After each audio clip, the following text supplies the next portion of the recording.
In the average League of Legends game, there's two parts. The early game and whatever comes after. The early game is the most important part, there's no denying that, because everything else derives from it and it needs to be consistent for higher chances of carrying the game later on. But that doesn't mean that the second part has to be neglected. While you should absolutely make sure you have a winning and stable early, there comes a time where you need to make sure your mid-game macro decision making is as clean as possible. Since we do control way more than we think, even if sometimes it might seem like our team made bad decisions which resulted in the game being automatically lost, in reality we could have prevented it. In today's video we'll discuss exactly how to do it and how to make sure we're making the best possible decisions outside of the early stages. Yo, and welcome to a new video. The first stage of the game generally lasts around 50 minutes on average. Everything after is considered mid and late game, and this is where most people get lost. Okay, I have a lead, but how do I actually carry with it? There are two main ways, through teamfighting or split pushing. There are other smaller concepts that also work together in synchronization with these two, which are also very important to transition a lead into a win, and we'll discuss those as well. The most important thing when going into the mid and late stages is to identify which one of these two ways your champion wants to carry through. But not every champion has this choice. Can your champion actually split push effectively? There are two main properties that a side lane champion needs to have. One, if they have 1v1 prowess against the opponent champion, and two, a way to take towers fast if they're left alone with it. Let's look at our channel mascot, for example, Aurora. She's not really meant to 1v1 people outside of lane, since she's a medium range assassin whose combo can get dodged or missed. I know what you're thinking exactly right now, but what about the W trick? Sure, that works here and there, but it gets really unreliable after a certain elo, and once you use it the first time against somebody in a game, they remember it and start constantly scouting for it in Fog of War. So fish for it here and there, but don't rely on it as a consistent way to get things done on side lane. The next problem Aurora has with split pushing is she pales in comparison with a real split pusher when it comes to durability and sustain due to the items she builds and her nature. And of course, one of her biggest problems is she doesn't really have a fast way to take towers. She does have decently big auto attack range, which is useful sometimes, but it's obviously not that good compared to these monstrosities. The one biggest argument for split pushing I hear in the Aurora community is her very good mobility, but there's one problem with it. It's tied with overcommitment. Both mobility abilities have a very big cooldown, meaning that once you choose to do something with them, it better work, otherwise now you're stuck on cooldown for a while with nothing to show for it. Let's say you use your ult in exchange for someone else's from your opponents. While that's not necessarily bad, it's not ideal either, since if a fight breaks out right now, on the Dragon, on Baron, or wherever, you have lesser chances to impact it. And honestly, in solo queue, the most important factor is you, since you're the only person who can carry yourself to whatever elo you want to achieve consistently. Putting yourself at a disadvantage is not good, so exchanging your strongest tool for someone else's is on average not worth. As a result from all of these points, Aurora ends up being not a good split pusher. Apply this analysis to any other champion and you can answer yourself whether split pushing with them is the most optimal way to win a game. But this is where Aurora's strong suits shine.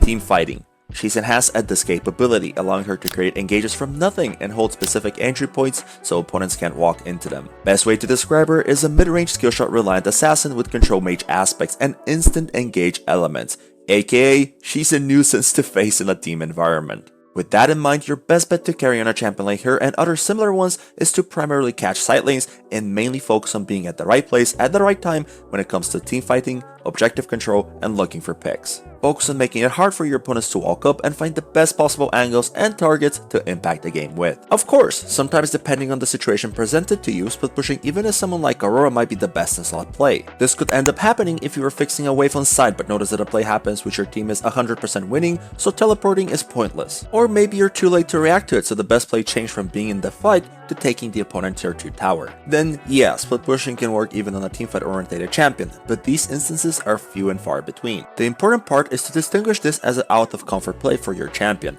that just so happened to give you the most amount of resource at the given time. As everything in life, be open-minded. Judge every game and situation individually and have an idea what is the most optimal play to go for currently. And on the opposite side of the spectrum is someone like Yorick. This whole kit is designed to split push and push and push. You know what I mean. Ideally, you'd never see your team on the same screen with you unless the situation absolutely calls for it. But there are champions also, like Jace, who are extremely universal and a jack of all trades. You can teamfight, split push, siege, and poke all in one package. Of course, Jace does require a lot of time to learn and you might end up getting overwhelmed with how much he can do, but once you get through the barrier to entry, you get to do a lot of cool things with him. You might have noticed that I'm mainly talking about top laners, and the reason is because, well, that role has the most variety when it comes to playstyle. Other roles just have other unique traits. The closest lane to variety to top is mid lane, but there's still a lot more team-orientated champions there due to the nature of the lane and how it interacts with everybody else. With some exceptions of course, but even they can be insanely team-centric. Now, before we move on with the second portion of the video, I would greatly appreciate it if you subscribe and drop a like if you're enjoying the content. Helps me out a lot. And if you have any ideas for topics you'd want me to cover, let me know in the comments. Now that we have the two direct ways to get to the enemy nexus laid out to us, we have a few indirect concepts that we need to discuss. First is pressuring, which I'm sure most of you know what it means in game term, but just to give a definition, it means doing an action that is so impactful that it forces the enemy team to respond in some way.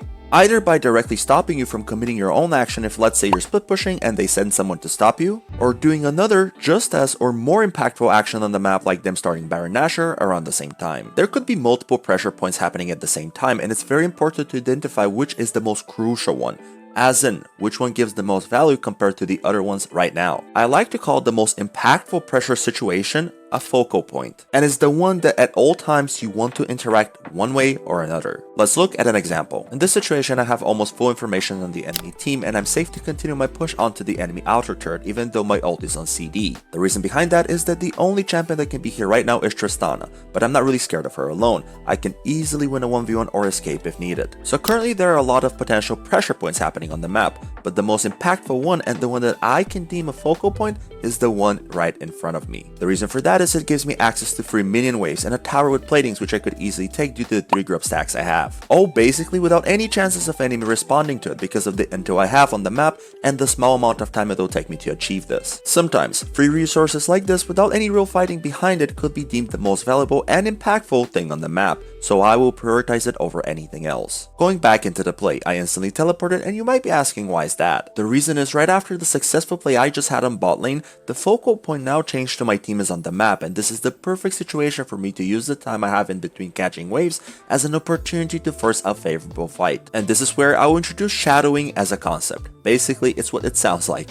You're the shadow for your team, and if anything happens right now, you're here to help out. Notice how I'm pinging and forcing my team to step up, since I know that any fight we go into right now, we will win.